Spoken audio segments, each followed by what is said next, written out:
안녕하세요, 여러분. 오늘 영상에서는 불꽃야구가 전례 없이 빠르게 비공개 처리된 사건의 진실과 JTBC, 스튜디오 시원 사이의 가처분 상황을 집중적으로 다뤄보겠습니다.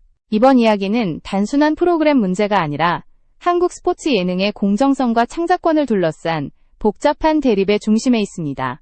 지난 10월 13일 공개된 불꽃야구 24회는 단 하루, 정확히 공개 16시간 만에 비공개 전환되었습니다.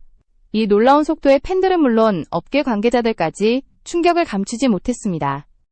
영상이 내려간 직후 스튜디오 시원은 재업로드를 진행했지만 그 영상 또한 언제 다시 사라질지 모르는 불안한 상태였습니다. 시청자들은 무슨 일이 벌어진 거냐, JTBC가 또 저작권 문제를 제기한 거냐는 질문을 쏟아냈습니다. 이번 사태의 시작은 사실 단순하지 않습니다.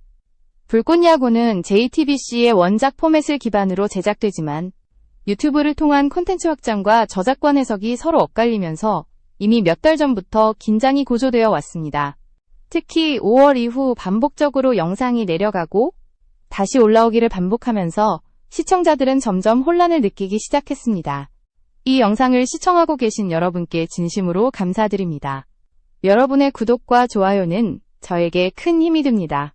앞으로도 이런 깊이 있는 분석을 계속할 수 있도록 채널 구독으로 많은 응원 부탁드립니다. 10월 19일 예정된 불꽃 파이터즈 직관 경기 소식은 이 불안한 분위기 속에서도 팬들에게 작은 위로가 되었습니다. 삼성과 하나의 플레이오프 일정이 겹치지 않으면서 경기 관람이 가능해졌다는 소식은 적어도 팬들이 직접 응원할 기회를 지켜냈다는 점에서 다행이었습니다. 그러나 방송이 내려가고 다시 올라오는 이 이상한 악순환 속에서 시청자들이 느끼는 피로감은 점점 커지고 있습니다. 이번 영상에서는 이 비공개의 진짜 이유가 무엇인지, 그리고 JTBC와 스튜디오 시원 사이의 법적 갈등이 어떤 흐름으로 흘러가고 있는지를 차근차근 살펴보려 합니다. 단순히 누가 옳고 그르다는 문제가 아니라 방송산업 전체가 어떤 방향으로 나아가야 하는지 묻는 중요한 질문이기도 합니다. 그럼 지금부터 본격적으로 시작하겠습니다. 10월 13일 밤, 불꽃야구의 24회 본방송이 업로드된 지 불과 16시간 만에 유튜브에서 사라졌습니다. 업계에서는 역대급으로 빠른 비공개라는 표현이 나왔습니다. 이전에도 JTBC의 신고로 영상이 내려간 적은 있었지만 이렇게 하루도 지나지 않아 사라진 적은 없었습니다.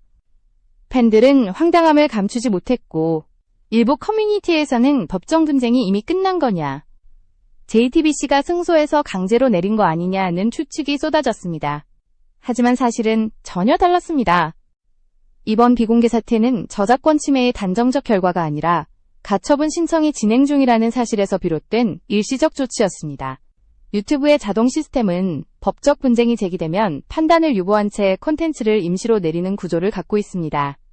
즉, 누가 옳은지 결정된 것이 아니라 법원이 판단할 때까지 잠시 내려가는 것입니다. 하지만 이런 사정은 대부분의 시청자에게 알려지지 않았고 그 결과 JTBC가 불꽃야구를 막았다는 오해가 삽시간에 퍼져나갔습니다. 불꽃야구는 단순한 예능이 아닙니다. 실제 프로선수 출신들과 아마추어들이 함께 만들어내는 드라마이자 팬들이 직접 참여하는 스포츠 문화의 축소판입니다. 그만큼 매주 방송을 기다리는 팬들의 몰입도가 높습니다. 그런데 방송이 올라오자마자 사라지는 일이 반복되면서 시청자들은 피로감과 분노를 동시에 느끼게 됐습니다. 왜 또 비공개야? 무슨 문제가 있는 건데? 라는 질문이 댓글창을 가득 메웠습니다. 스튜디오 시원은 즉시 재업로드를 시도했습니다. 그러나 그 또한 언제 다시 내려갈지 모르는 불안한 상황이었습니다. 제작진은 시청자들이 혼란에 빠지지 않도록 문제가 생기면 공식 홈페이지에서 다시 보기를 시청해달라고 안내했지만 이미 마음이 떠난 일부 팬들은 이제 유튜브에서 보기 힘들다며 불만을 토로했습니다. 문제는 이 사태가 단순히 한 번의 사건이 아니라는 점입니다. 5월 이후 거의 매달 반복되고 있습니다. 본방송이 공개되고 신고가 접수되고 영상이 내려갔다가 다시 올라오고 또 내려가는 패턴이 이어지고 있는 겁니다. 영상 한 편을 제작하는 데 들어가는 노력과 시간, 그리고 팬들의 관심이 허공으로 사라지는 이 상황은 제작진에게도 시청자에게도 커다란 상처로 남고 있습니다. JTBC의 입장은 명확합니다.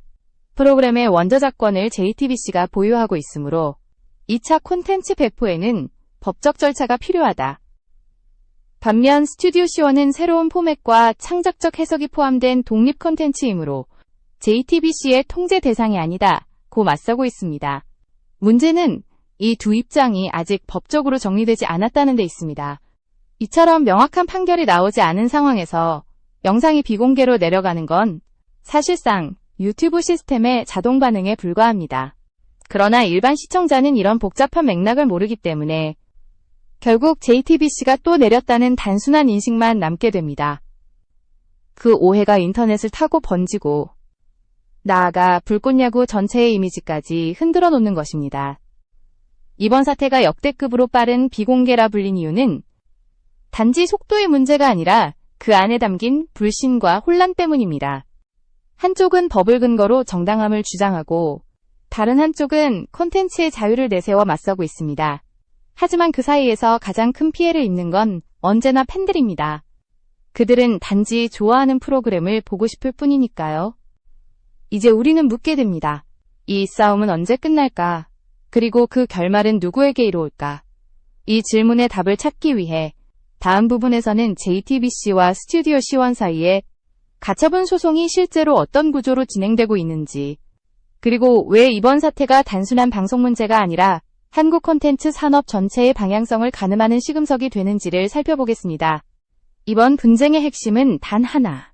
누가 불꽃야구의 진짜 주인인가? 라는 질문으로 요약됩니다.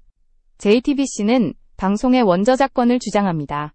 프로그램의 기획, 포맷, 출연진 구성, 제작 방향 등 모든 요소가 JTBC의 소유라는 입장입니다. 반면 스튜디오 C1은 자신들이 불꽃야구의 유튜브 버전을 독립적으로 운영하고 있으며 이는 2차 창작물에 해당한다는 주장을 내세우고 있습니다. 즉, 같은 이름의 콘텐츠라도 플랫폼과 제작 주체가 다르면 새로운 형태의 창작물로 인정받을 수 있느냐가 쟁점입니다. 이 논쟁은 단순히 두 회사의 싸움이 아니라 향후 한국 예능 콘텐츠의 구조를 근본적으로 바꿀 수 있는 중요한 분수령이 되고 있습니다. 법적으로는 JTBC가 가진 권리가 명확해 보입니다. 하지만 시청자들이 인식하는 불꽃야구의 이미지는 이미 스튜디오 C1과 밀접하게 연결되어 있습니다. 유튜브를 중심으로 형성된 팬덤, 댓글 문화, 쇼츠 영상의 확산, all of these는 방송사의 통제를 넘어선 생태계입니다. JTBC가 그 흐름을 따라잡지 못한 채 기존 방송 중심의 권리를 주장할수록 팬들의 반발은 더 커질 수밖에 없습니다.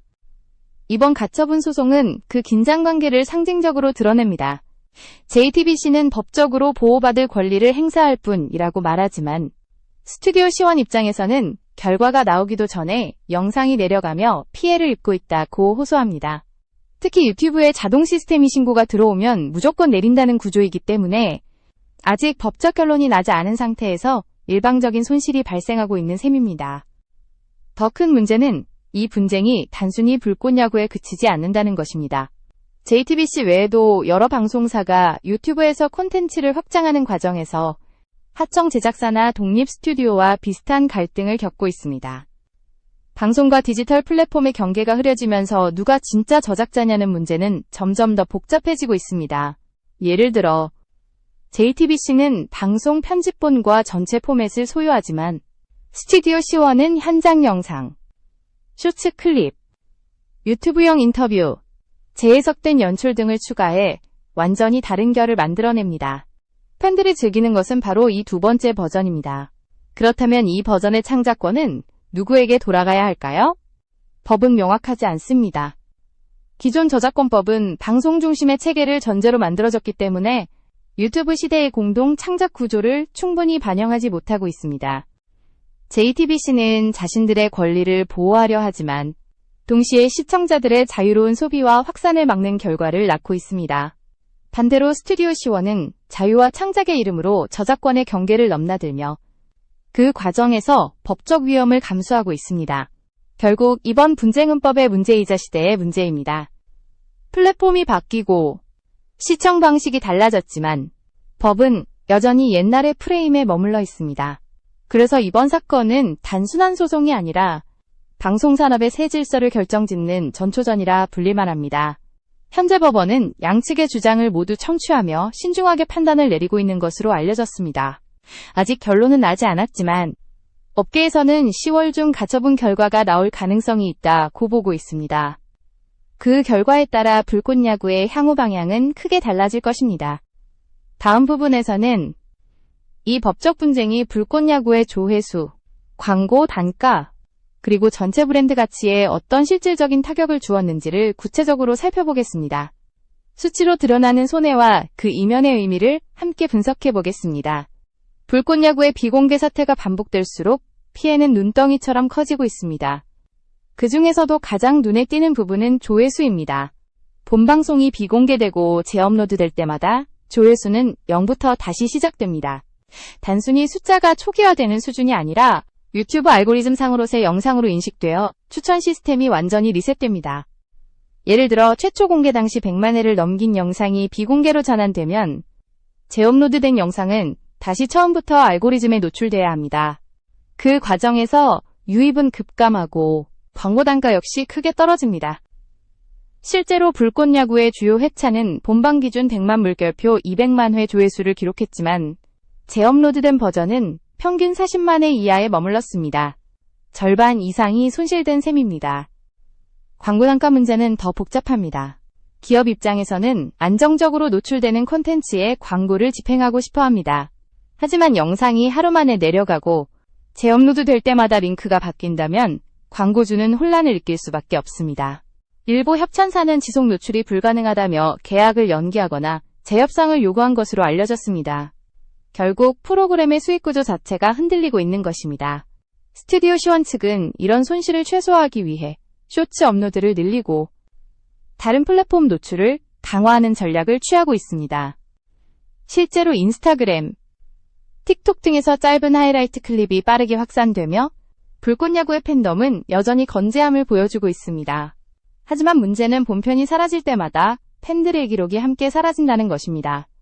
댓글, 실시간 반응, 좋아요 수 all of these는 그 순간의 열기와 추억을 증명하는 흔적입니다. 그 흔적이 사라질 때 팬들의 몰입감 역시 점점 약해질 수밖에 없습니다. JTBC와 스튜디오, 시원의 대립이 길어질수록 콘텐츠의 본질은 점점 희미해지고 있습니다. 누가 옳고 그르냐보다 더 중요한 것은 시청자들이 신뢰할 수 있는 시스템이냐입니다. 매주 방송이 올라왔다 내려가는 혼란 속에서도 팬들은 여전히 기다리고 실시간 시청자 수는 꾸준히 20만 명 안팎을 유지하고 있습니다. 이것은 단순한 시청률이 아니라 팬들의 충성도, 즉 브랜드의 진짜 가치입니다.